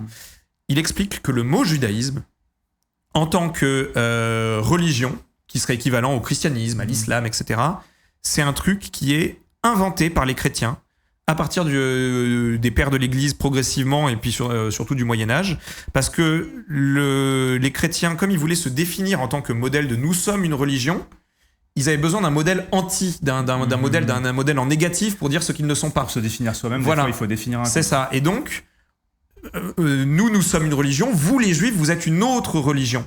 Et ça a été calqué comme ça. Les Juifs, au Moyen-Âge, ils ne se considéraient jamais comme ça. Ils avaient un mot, Yuhadot, je crois, ou Yahadot, je sais plus. Je me rappelle plus le mot médiéval pour déterminer. Ce mot-là avait le sens de pas de juif au sens appartenance à un groupe religieux, mais avait le sens de judéité au sens groupe de gens unis par une loi. Voilà. Et c'est très progressivement que les juifs eux-mêmes vont finir par intégrer, à partir de l'époque moderne et de la constitution des États-nations, mais surtout à partir du 19e siècle, que le mot va changer de sens et va prendre dans leur langue même le mot de judaïsme et dire oui, nous sommes pratiquants d'une religion qui est le judaïsme, etc. Mais ça n'allait pas du tout de soi. C'est un truc qui s'est calqué. Et donc, pour définir tous ces groupes qui peuvent pas être séparés vraiment d'une appartenance ethnico, d'un peuple, etc., quel que soit le mot qu'on en donne, et d'une religion, où les deux sont fusionnés, bon, on a tendance à dire un groupe ethno-religieux, une ethno-religion. Les auteurs varient selon les mots qu'ils utilisent, etc. Mais en tout cas, c'est pas des modèles universalistes. Mais il y a d'autres cas. Tu peux pas séparer la religion inuite traditionnelle. Alors les Inuits se sont fait en large partie convertir au christianisme, mais il y en a certains qui pratiquent encore les cultes traditionnels. Ça n'a aucun sens de séparer ça d'être un Inuktitut, d'aller vénérer Mashishkaput, un des dieux de la nature, voilà, d'aller le vénérer dans la forêt amazonienne. Ça n'a aucun sens. Les hindouistes aussi, avec leur système de caste, est très très très lié à la notion même de peuple, et puis de position sociale dans la société, etc. Quoi, voilà. Et c'est super intéressant. Il y a Zlak qui pose une question: l'utilisation des religions à des fins politiques assurant une légitimité, c'est plutôt récent, on retrouve ça depuis toujours. C'est vrai, parce que du coup, la vision qu'on peut avoir notamment de grandes missions civilisatrices aussi teintées d'une forme de religiosité et aussi qu'on a eu tout au long de l'Europe lors même des premiers grands empires, tu vois, où il fallait à la fois convertir les peuples. Est-ce que finalement ça a aussi un petit peu biaisé notre rapport à, par exemple, je pense à la société romaine quand elle est en contact, tu vois, avec d'autres religions, d'autres cultes en tout cas. On a cette sensation de peut-être pendant longtemps on a pensé qu'elle voulait conquérir d'une certaine manière. Est-ce que finalement, il n'y a pas ce filtre du temps qui, du coup, nous donne une mauvaise impression des Romains par rapport à d'autres cultes religieux? En fait, la séparation politique-religion, ça n'a pas de sens avant la sécularisation des États. C'est-à-dire dire les gens utilisent la religion pour des raisons politiques, ça revient à dire les politiques utilisent la politique pour des raisons politiques. En fait, il n'y a pas de séparation entre la politique et le reste de l'État. César, il était Auguste. C'était un titre religieux. Il était le chef du clergé de la romanité, quoi, si tu veux. Tu prends les civilisations mésopotamiennes, c'était des dieux-rois, littéralement. Les pharaons, ils étaient sacrés aussi. Ils avaient le droit au mariage divin, ce qui fait des trucs super chelous, avec des pharaons qui épousent leurs filles ou leurs sœurs, etc. Alors que le reste de la société égyptienne ne le faisait pas du tout. C'est un peu le truc des Targaryens, quoi. C'est un truc sacré, quoi. Et on retrouve ça partout dans toutes les cultures. Et en fait, quand tu vas plus loin, etc., si tu t'intéresses aux premières formes de religion, chamanique, etc., voilà, en fait, il y a très très fort à parier que l'organisation même du groupe, il est géré par la considération religieuse, la vision métaphysique que ces gens ont de l'univers, etc. Donc la politique et la religion sont indissociables littéralement, en fait. Ouais, c'est ça. En fait, aujourd'hui, c'est vrai qu'on a cette sensation d'être... Attends, là, on me parle Caligula, il est pas... on me dit pourquoi Caligula était accusé d'inceste? Parce qu'il n'était pas égyptien, c'était pas les mêmes normes morales. Voilà, j'ai parlé des mariages divins en Égypte antique. Tout à fait, effectivement. Donc là, on est sur quelques milliers d'années d'écart. Non, mais et pour le coup, en fait, c'est hyper intéressant parce que du coup, ça remet un peu nous aussi, ça nous remet un peu en perspective. Quand j'avais cherché quand on avait discuté notamment d'historiens spécialistes des sociétés nordiques, donc vikings notamment, c'est se poser la question de leur conversion aussi au catholicisme, notamment à Rollo au Xe siècle, pour devenir duc de Normandie. À ce moment-là, en fait, on se rend compte que il y a cette porosité, cette conception religieuse différente, parce que finalement, il y a un ajout de Dieu au panthéon nordique à ce moment-là. Ils disent, pour eux, finalement, ils le considéraient comme un Dieu parmi d'autres. La conversion totale des peuples scandinaves, c'est un truc qui a pris plusieurs siècles. En fait, voilà. c'est pas immédiat. Et même sur les Francs, tu vois, en fait, jusqu'à bien après le baptême de Clovis, on a des tombes franques où il y a encore des éléments païens. On fait pas changer un peuple comme ça de ses habitudes en un claquement de doigts. C'est beaucoup plus compliqué que ça. Là où c'est intéressant aussi cette notion ethno-religieuse, c'est qu'en fait, là, je le connais pas très bien, mais j'avais vu ça. Il y a un historien, Robert P. Swieringa, qui lui a travaillé sur la notion d'ethno-religion, mais pour les groupes Dutch, donc les Hollandais, aux États-Unis. en fait, en disant que ces missionnaires hollandais qui arrivaient en groupe, en caravane, etc., en fait, ils restaient en vase clos, en communauté close, unis par une vision méthodiste de la foi ou autre qui leur était propre, etc., se mélangeant pas au reste de la société pionnière américaine, et en fait, faisaient des groupes ethno-religieux. Et on a encore des héritiers de ça. Les Amish, actuellement, c'est des chrétiens, donc intégrés dans une religion universaliste par excellence. Pourtant, c'est un groupe ethno-religieux. Il y a plein de cas comme ça, en fait. Et que nous, du coup, en France, on voit réellement comme des bizarreries, mais qui sont l'héritage aussi de certaines visions. Il y a aussi... est-ce que, du coup, tu dirais qu'il y a un changement... Après, c'est peut-être pas tes domaines d'expertise, mais au moment on va dire, il y a les moments des États-nations où finalement on a l'impression que la raison d'État passe au-dessus de la question religieuse. Il y a beaucoup de gens juste qui disent que je me suis trompé, en effet, vous avez raison, Auguste, c'est que pour Octave, etc. Je me suis trompé, en effet, vous avez raison, c'est grand pontifex, le terme que je cherchais, religieux pour César, mea maxima culpa confiteor. Merci le chat. Le chat a toujours raison. Donc, tu vois, notamment la question des États-nations, je pense beaucoup aux guerres de religion, notamment au XVIIe siècle, où on voit par exemple que pour des intérêts d'État, on va soutenir par exemple les protestants aux Pays-Bas. Les Français vont, pour éviter que les Espagnols n'aient cette mâchoire du Sud et du Nord, on va soutenir d'autres confessions. Tout à fait, oui. Après, en effet, la religion va être un élément de la politique parmi d'autres, quoi, si tu veux. À partir du moment où c'est quelque chose qui mobilise des affects, c'est quelque chose... Mais même François Ier va s'allier avec le sultan aussi, avec le grand calife, si tu veux, donc, pour lutter contre le Saint-Empire romain germanique. Donc, ces considérations religieuses, ensuite, elles vont être complètement imbriquées dans les considérations politiques, ni plus ni moins. Ça fait partie des leviers sur lesquels agir. Et encore aujourd'hui, même dans notre société laïque, où les religions sont séparées, en fait, la séparation n'est pas totale sur plein de points. En France, il y a plein d'endroits où la séparation n'est pas exactement totale. Et il y a aussi...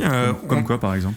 Le système de retraite des cultes, dans lequel où il y a je vais revenir à ce que je disais avant après, mais il y a une caisse qui s'appelle la Cavimac qui a été créée sur mesure pour l'Église catholique parce qu'ils ont refusé de rentrer dans le système général de retraite, qui est une caisse qui est unique dans les caisses de retraite en France, où il n'y a pas de cogestion paritaire entre salariés et patrons, mais des représentants des différents clergés qui siègent devant l'État. Donc il y a des religieux et l'État qui gèrent ensemble de l'argent.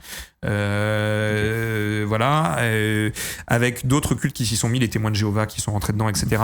Ils ne cotisent pas à toutes les mêmes choses que tout le monde. Ils respectent pas les règles de solidarité nationale parce que l'Église catholique, on dit non mais nos prêtres n'ont pas d'enfants. Alors qu'ils peuvent en avoir, et il y a des cas, mais voilà. Donc on va pas cotiser aux allocations familiales, alors que les allocations, c'est pas censé être un principe où chacun cotise pour soi, c'est un principe de solidarité nationale. Donc il y a des, voilà. Il y a le truc des aumôniers, où on va payer des prêtres ou des rabbins ou des imams pour aller en prison en milieu contraint, parce que notre constitution dit qu'on doit garantir la liberté de culte, et quand on est en milieu contraint, que le culte ne peut pas venir à nous, l'État fait en sorte que le culte arrive. Et justement, reconnaissance des religions, on leur reconnaît un rôle éthique. Dès qu'on fait des grandes lois éthiques, l'État va se mettre autour de la table avec des représentants des grandes traditions religieuses pour demander qu'est-ce que vous pensez de l'avortement, qu'est-ce que vous pensez de la bioéthique, etc. Et même politique, les accords de Nouméa. Il y a la France qui est venue avec des représentants de tous les cultes pour aller négocier. Et régulièrement, quand on veut aller négocier dans les pays musulmans, on fait appel à l'islam de France.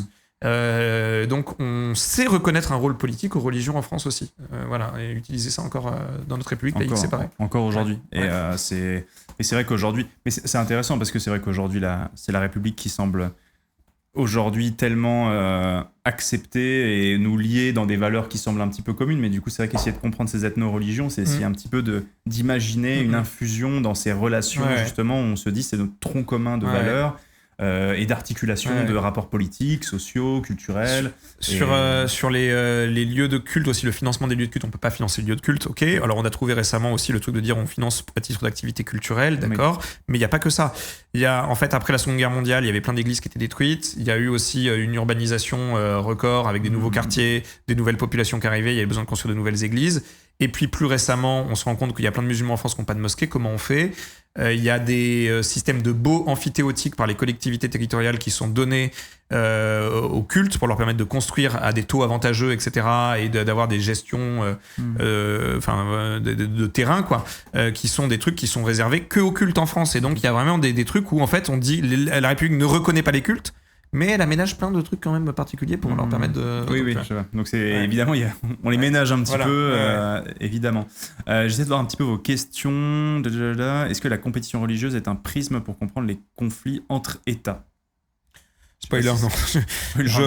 Pas plus qu'autre chose, en fait, ça fait partie des choses, mais moi je crois pas du tout que Netanyahou il bombarde l'Iran pour des raisons religieuses spécialement. Enfin, la religion est un élément parmi d'autres de la géopolitique, en fait. Ça pour le coup. Mais en fait, il faut pas non plus dire que ça n'existe pas. Je veux dire, ça en fait aussi partie. Il y a aussi des considérations religieuses. Par exemple, si on prend la position historique des États-Unis de soutien à Israël, les complotistes antisémites disent que c'est parce qu'il y a beaucoup de juifs aux États-Unis. Oui, il y a beaucoup de juifs aux États-Unis. C'est le deuxième pays au monde où il y a le plus de juifs après Israël, et le troisième c'est la France. Mais les juifs qui vivent aux États-Unis sont, à part 2-3 communautés d'ultra-orthodoxes qui sont globalement antisionistes, sont des juifs très de gauche. C'est les communautés de juifs les plus de gauche au monde, des juifs libéraux, qui en règle générale sont soit sionistes de gauche, soit antisionistes. C'est pas eux qui sont des fervents lobbies auprès... non, c'est les évangéliques américains qui, eux, pour des raisons messianiques, sont persuadés que le jour où le Grand Israël sera réalisé, Grand Israël, dont très très peu de personnes, à part 2-3 allumés comme Ben Gvir, parlent en Israël, hein. Mais si tu demandes au Pékin lambda, à Tel Aviv, est-ce que tu veux annexer l'Italie et la Syrie, il va te dire, pardon, l'Italie, l'Égypte et la Syrie, il va te dire, bah non, absolument pas. Donc c'est vraiment un délire des évangéliques, principalement ça. Et c'est parce qu'il y a le lobby des évangéliques très forts dans le parti républicain américain que il y a ce truc de défendre à fond Israël surtout, quoi, par exemple. C'est un argument que j'ai un petit peu, avec lequel j'ai un petit peu de mal souvent. Tu vois, quand souvent on parle de religion, je rappelle, je ne suis pas croyant, mais souvent quand je parle des gens qui sont pas croyants, ils me disent bah, de toute façon les religions ça amène à des guerres. Et souvent c'est un argument avec lequel j'ai un petit peu de mal, parce que je me suis dit, si on résume vraiment toutes les guerres de notre histoire aux faits religieux, à mon avis, mais en fait, bon, déjà, les 2 guerres qui ont fait le plus de morts de l'histoire de l'humanité, la première et la deuxième guerre mondiale, ne sont pas parties sur des considérations religieuses particulièrement. Pas, effectivement. En fait, dans la seconde, en effet, il y a eu une extermination d'un groupe ethno-religieux, les Juifs, mais déjà, c'est pas ça qui a déclenché la guerre, hein, c'est l'invasion de la Pologne. Bon, on va dire que je pense que si chrétiens, Hitler s'était contenté malheureusement de massacrer les Juifs en Allemagne sans envahir d'autres pays, tout le reste du monde aurait laissé faire, hein, je pense. Ouais. Hein. Donc c'était pas ça le leitmotiv de la guerre. Donc voilà. Et puis après, oui, très clairement, il y a eu plein de guerres de religion à travers l'histoire, mais en fait, ça n'a aucun sens de dire qu'une guerre, elle est religieuse dans un monde où il n'y a pas de séparation entre les églises et l'État, où le roi, il est de droit divin, où le droit qu'il instaure dans sa monarchie, elle est calquée sur le droit canon. Enfin, il y a plein de... ça n'a aucun sens. Les Romains, quand ils conquéraient des nouveaux territoires, qu'est-ce qui est religieux, qu'est-ce qui n'est pas religieux, même c'était plutôt expansionniste, impérialiste, qu'autre chose. Il y a eu plein de guerres de religion dans l'histoire, mais on peut toujours trouver aussi, dire, bah oui, mais c'est aussi des raisons de conquête militaire. Enfin, on peut pas séparer les trucs, quoi. Voilà, c'est ça, exactement. C'est imbriqué tellement profondément que... Segmenter les raisons, les raisons juste religieuses, c'est effectivement voir les choses de manière sûrement un petit peu trop simpliste. Toi, du coup, ça fait déjà 1h15 qu'on parle, mesdames et messieurs, c'est absolument passionnant, et je vois que vous êtes très intéressés dans le chat, c'est vraiment trop cool. Merci beaucoup pour toutes vos questions, vos remarques, vos reprises aussi, c'est toujours passionnant. Toi qui es du coup historien sur la question sur la question du judaïsme, et du coup qui est aussi vulgarisateur, est-ce qu'il y a des choses que tu vois évoluer par rapport à ça sur les réseaux sociaux, même si parfois on peut avoir un effet loupe parce qu'on est très exposé, notamment sur ces questions-là. Qu'est-ce que toi t'observes depuis plusieurs années que tu fais du contenu sur le sujet ? Sur les réseaux sociaux, sur les pratiques religieuses en ligne, tu veux dire ? Ouais, c'est ça. Ouais, ce truc de concurrence permanente un peu sur... en fait, il y a Olivier Roy, qui est un sociologue des religions, qui parlait déjà, dans le cadre de la mondialisation, il disait qu'on était confronté à un marché du religieux. C'est-à-dire que d'un coup, ce qui faisait que quelqu'un qui vivait dans un village du Vercors pouvait devenir bouddhiste. La mondialisation a mis les religions en concurrence les unes avec les autres, et alors qu'avant on avait un héritage religieux qui nous venait d'une société, de nos parents, etc., c'était pas remis en cause. D'un coup on se retrouvait à pouvoir choisir. Le mouvement hippie a contribué à ça aussi, enfin voilà. Et en fait TikTok n'est pas un phénomène nouveau. Par exemple, là-dessus, moi, j'observe beaucoup les phénomènes religieux sur TikTok. C'est juste une accélération de ça. Ce qui fait que moi, j'avais parlé dans un article pour Le Monde, j'avais parlé de supermarché du religieux. C'est l'accélération d'un phénomène déjà en cours où toutes les religions vont se donner à voir. Tu avais montré ce truc dans la vidéo à très juste titre des influenceurs, etc. Voilà, qui se montrent à voir. Et en fait, il y a du prosélytisme, il y a des débats interreligieux qui ont lieu en permanence, mais sur le mode de la disputation tel qu'on ne l'avait plus vécu depuis le Moyen-Âge. Avec vraiment un musulman contre un chrétien qui vont essayer de prouver que l'autre a tort, de gagner des points, etc. Et il y a aussi une interpénétration, une influence mutuelle, des trucs où, par exemple, j'avais écrit un article pour La Croix sur le voile chrétien. Des jeunes filles chrétiennes qui revendiquaient de porter le voile en citant des actes des apôtres, non pas les actes des apôtres, en citant des épîtres de Paul, pardon, qui parlaient de femmes impudiques, etc. machin, mais c'est des trucs que l'exégèse avait complètement pas compris dans ce sens-là. Et en fait, il y a une influence à la fois puritaine américaine, mais à la fois musulmane là-dessus. Il y a des jeunes chrétiens qui, quand ils font le carême, revendiquent d'avoir un carême, un jeûne ultra strict au carême, sous influence aussi du ramadan. Et en fait, tout le monde s'auto-influence un peu à ce niveau-là. C'est vrai que pour le coup, souvent, on a cette remarque de... Tu vois, quand il y a le ramadan, et en plus, il y avait le carême et le ramadan qui étaient en même temps cette année, et on disait, bon, ramadan, et les gens disaient, ah oui, il faudrait dire le carême aussi. Et j'entends, mais j'ai quand même... En tant que catholique, le carême, ça se limitait souvent à prendre un peu moins de pour avoir beaucoup discuté avec pour avoir discuté beaucoup avec des catholiques et avec des musulmans, l'impact n'est quand même pas tout à fait mais le même. Du coup, là, il y avait vraiment des jeunes cathos qui disaient non, là, on va manger que quelques légumes et un peu de céréales, qui essaient de s'y mettre à fond, quoi, si tu veux. Mais c'est marrant parce qu'au Moyen-Âge, il y avait déjà ces trucs-là. Enfin, le carême était plus strict. Mais du coup, par exemple, on mangeait peu de viande, on mangeait que du poisson. Alors, du coup, ils essayaient de choper les poissons les plus goûtus, les plus gras, les plus machin. Enfin, il y avait vraiment des concurrences. On sait le côté performatif, c'est ce que dit Alain Proust dans le chat. Effectivement, le jeûne performatif, quoi. On essaie vraiment de le faire, mais mieux que les autres. C'est assez intéressant. Je prends un petit peu vos questions débeautées. C'est pour ça que des fois, ça peut paraître un peu décousu parce qu'on va d'un sujet à un autre, mais c'est ça qui est cool quand on est en live. À partir de quel moment la théocratie pontificale a cessé d'être puissante? Est-ce que c'est au XIVe siècle avec l'avènement de l'administration royale et du roi désigné par Dieu, ou bien l'Église arrive tout de même à avoir un pouvoir considérable pour permettre la théocratie pontificale? Je pense que le moment où l'Église perd les derniers états papaux, il me semble que c'est avec Garibaldi, etc., qui en avait encore jusque-là. Je suis pas sûr. Là, c'est pas moi c'est pas un sujet que j'ai trop développé, mais... En fait, est-ce qu'on peut trouver une date précise sur des phénomènes qui sont très très longs? C'est ça, ouais. Tu vois, c'est comme quand on me dit le grand schisme orthodoxe, le grand schisme entre l'Église d'Orient et l'Église d'Occident.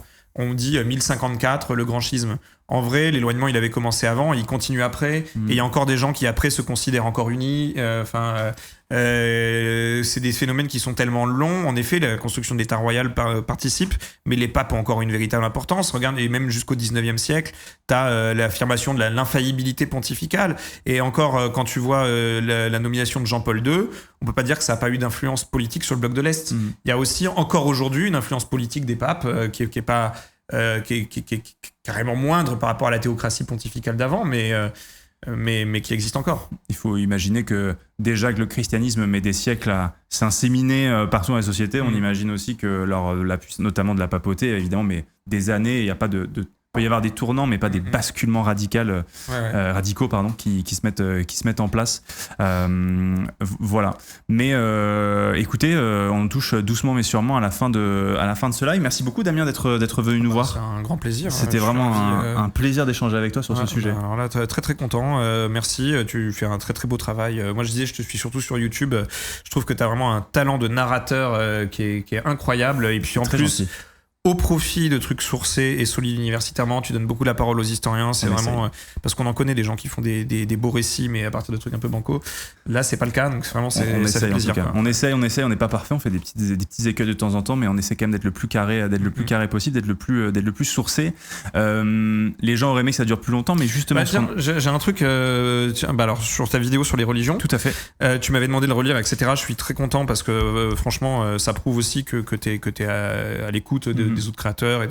C'était super chouette. Il y a un seul truc dans tout ce que tu as dit qui est très très bien sur les religions, avec lesquelles je suis tout d'accord, avec lesquelles j'étais un peu en désaccord. Vas-y. C'était quand tu dis qu'il y a eu une volonté consciente de masculiniser le récit biblique. Moi, j'étais le premier à avoir fait une vidéo, notamment où je parlais de ce truc de traduction des côtes par rapport aux côtés. Exactement, tout à fait. Voilà. C'est un peu comme ça qu'on l'a interprété. Ouais.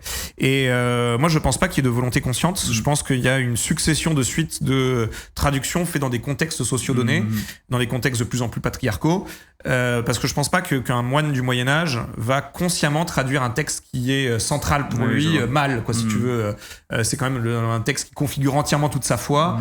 Je pense que il essaie de faire ça bien, si tu veux, mais c'est une succession de quiproquos, de mauvaise compréhension de l'hébreu, peut-être que... Et puis il y a aussi des trucs, c'est que quel est le texte le plus ancien dont on dispose, quel est le plus fiable entre le texte hébraïque dont on a aujourd'hui. Et moi, c'est vrai que j'ai une assez grosse confiance en ce texte hébraïque, mais le texte hébraïque, la version dont on a aujourd'hui, c'est le texte des Massorètes. Il vient du XIe siècle. Parce qu'au XIe siècle, des traducteurs, des rabbins se sont dit, mais en fait, comme la Bible, elle n'est pas voyellisée, ça risque de poser des problèmes de compréhension. Donc, on va mettre des signes de voyellisation qui vont permettre, l'hébreu c'est une langue consonnatique, voilà, qui vont permettre et donc ça c'est ce qu'on appelle les Massorètes. Ils ont fait des textes qui nous sont parvenus du récit, voilà. De l'autre côté, on a le texte de la Septante grecque qui nous vient, je sais plus si c'est premier ou avant ou après Jésus-Christ, mais qui est assez ancien, etc. Et on a beaucoup considéré, et moi je considère que c'est en large partie vrai, considérer que la transmission hébraïque était plus fidèle au texte d'origine sur l'Ancien Testament, pas sur le Nouveau, sur l'Ancien, que le texte de la Septante, qui est une traduction grecque, qui a ensuite servi à traduire en latin. Et donc là, il y a eu plein de prismes qui se sont perdus entre tout ça. Mais dans les bibliothèques, dans le corpus de la Mer Rouge, les manuscrits de la Mer Rouge ou Mer Morte. Ah, j'ai un trou. Je sais plus. Bref, dans ces corpus de documents qu'on a trouvés après la Seconde Guerre mondiale. Mer Morte, les gens disent. La Mer Morte, merci. La Mer Morte. Merci. Heureusement qu'il y a des gens qui suivent. Mer Morte, merci. On a trouvé des textes très très très anciens, des logia, des bouts de textes de l'Ancien Testament, dont le sens écrit en hébreu était plus proche de la traduction grecque de la Septante que du texte des Massorètes. D'accord. Donc, ça laisse le doute sur qu'est-ce qui est le plus proche, où est-ce que l'erreur de traduction, elle s'est faite. Pour moi, c'est des quiproquos, je pense. En fait, je suis très méfiant. Sur mon champ de domaine, en fait, on a tout le temps beaucoup tendance à traiter des intentionnalités. C'est ce truc, on a créé les religions pour dominer, on a créé les... Tu vois, alors qu'en fait, la vérité beaucoup plus décevante, c'est que c'est des générations entières de gens qui croient vraiment à leur truc, qui, par des successions de quiproquos, de changements culturels, amènent à ce genre de truc. C'est vrai que des fois, on peut avoir l'erreur, et peut-être nous aussi les premiers, quand on écrit ce genre de texte, à calquer aussi ce qu'on voit sur des périodes plus récentes. Tu vois, par exemple, la masculinisation pensée de la langue française, l'exclusion, alors là, clairement, les quotas féminins, notamment dans certaines institutions artistiques au XVIIe, XVIIIe siècle, ça c'est des choses qui sont avérées. Et effectivement, là, on est sur des périodes plus anciennes, sur des textes bien plus anciens. Et sur des moments où il n'y avait pas du tout la même exclusion des femmes. Enfin, je veux dire, il y a eu un durcissement des conditions d'existence des femmes à partir de l'époque moderne en Europe qui est clair, quoi, si tu veux. On est devenu dans des sociétés ultra patriarcales. C'était nettement moins le cas avant. Et même, tu vois, avant l'invention de la chevalerie statue, c'est-à-dire le moment où être un chevalier, c'est prêter un serment, etc. Quand on est encore dans la chevalerie fonction, c'est-à-dire un chevalier, c'est un mec sur un cheval avec une armure lourde, il y avait des femmes chevaliers qui existaient, quoi, si tu veux. C'est vraiment l'époque moderne où il y a eu un durcissement. Et tous ces textes, ils ont été traduits largement avant, quoi. Exactement. Et d'ailleurs, si ça vous intéresse, il y a un excellent livre sur le matrimoine qui sort en septembre, notamment fait par une certaine Delphine Pérezan-Roudil, et qui parle notamment de ces questions du durcissement, notamment pour les femmes artistes, et de l'effacement des femmes artistes, et de la complexité dès cette période pour les femmes d'exister en tant qu'artistes, et du coup aussi d'exister dans le champ public. Donc voilà, on en reparlera et on fera un live évidemment sur le sujet à la rentrée. Damien, merci beaucoup d'avoir été avec nous. Évidemment, est-ce que la modération pouvait remettre le lien notamment du Instagram de notre cher Damien. C'est la principale chaîne. Si vous voulez voir au quotidien ce que je fais, me suivre et tout, parce que je donne des conférences à droite à gauche, donc en story je le mets. Voilà, maintenant je vais essayer de réinvestir la chaîne YouTube, mais c'est Insta mon premier réseau, quoi. Tout à fait. Donc voilà, religaré sur les réseaux. Ce qu'on aime bien faire aussi avec nos invités, c'est que je t'en avais pas parlé, mais on aime bien leur demander une recommandation culturelle pour les gens qui nous regardent. Ça peut être un film, ça peut être une série, ça peut être un livre, ça peut être une exposition, ça peut être quelque chose comme ça. Les gens repartent de notre échange avec quelque chose. Ok. Tu peux en avoir plusieurs si jamais. Ouf. Ouf. Je viens de voir le Oui de Nadav Lapid, le réalisateur israélien qui est extrêmement critique de la droitisation de la société israélienne. C'est un petit bijou, c'est baroque, c'est du Lynch et du Gondry mélangés dans une société israélienne post-7 octobre. C'est très intéressant à voir. Sur mes sujets aussi, pour essayer d'avoir une vision de ce que c'est le monde ultra-orthodoxe en Israël, qui est un monde qu'on ne connaît pas, qu'on ne comprend pas, etc. Ça, c'est vrai que c'est qu'on juge très vite, mais qu'on a du mal à saisir. Ouais. Quand même. Et ben, pour une plongée dans ce monde-là, je vous conseille la série Shtisel. Les Shtisel, je crois qu'on peut les voir sur Netflix. C'est très intéressant. Et je vais continuer sur 2 recommandations séries qui permettent de voir. Je vais aller sur des trucs peu connus qui vous permettent de voir des religions minoritaires qu'on connaît pas. Sur les Mormons, j'ai un gros kiff. Je suis très intéressé par le mormonisme, sur la théologie mormone, sur l'histoire de la religion mormone. Ça me fascine. Big Love, série HBO, magistrale, où on suit une famille de Mormons polygames. Il faut savoir qu'au début, les Mormons étaient polygames. L'Église mormone officielle a renoncé à la polygamie, la bannit strictement et l'interdit strictement et lutte très fortement contre la polygamie. La polygamie a été rejetée dans des marges hérétiques du mormonisme, dans des communautés fondamentalistes qui vivent en groupe ethno-religieux, justement, pour le coup. Et là, on a une famille de mormons polygames qui essaie de vivre insérés dans la société de tous les jours, cachés, camouflés, en ayant acheté 3 maisons côte à côte, en faisant passer les autres femmes pour des babysitteuses, etc.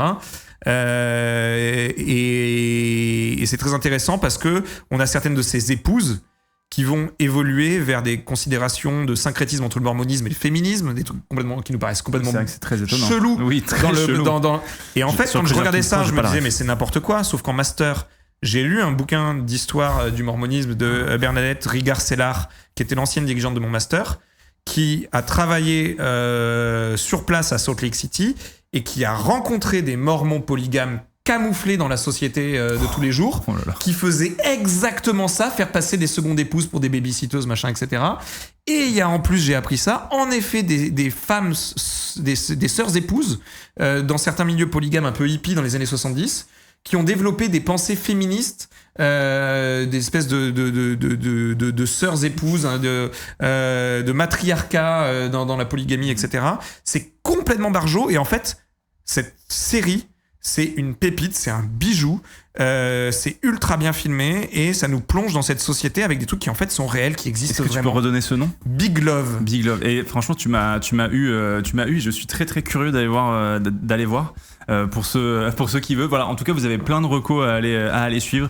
Donc voilà, pour suivre aussi le travail de Damien, je vous le rappelle, c'est Relly Garé sur Instagram. Merci beaucoup de nous avoir suivis ce soir. C'était vraiment passionnant. Le sujet était des sujets toujours complexes, toujours. On a toujours un petit peu peur d'être indélicat avec ce genre de questions, mais effectivement, la recherche est hyper intéressante et très riche sur le sujet.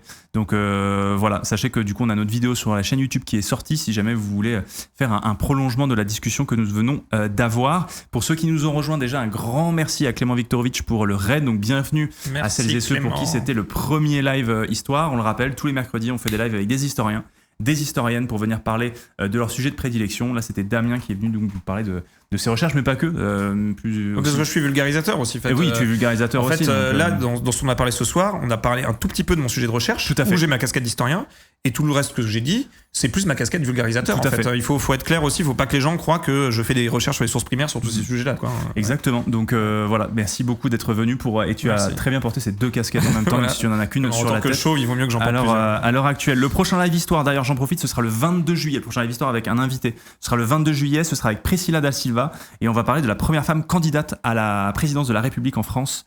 Donc voilà, c'est un sujet qui date du début du XXe siècle, et vous verrez, c'est un sujet absolument passionnant. Donc voilà, n'hésitez pas à aller voir à ce rendez-vous le 22 juillet. Et pour ceux qui veulent voir d'autres lives, d'ailleurs qu'on a fait, d'autres entretiens, n'hésitez pas, Rivenzi, le cercle de l'histoire, sur toutes les bonnes plateformes de podcast, bien sûr, et sur YouTube aussi également. Donc allez-y, foncez. Et j'en profite aussi pour remercier la co-autrice les deux co-autrices de la vidéo qu'on a sortie sur les religions, Marilou Economou, qui a écrit avec Delphine Pérez-Enroudil, qui ont beaucoup travaillé sur le script de la vidéo, que j'embrasse très fort. Donc n'hésitez pas à aller la regarder, elle est vraiment superbe. Merci beaucoup, Damien. Merci. À la prochaine. Ciao tout le monde, passez une très bonne soirée et à très vite. Salut.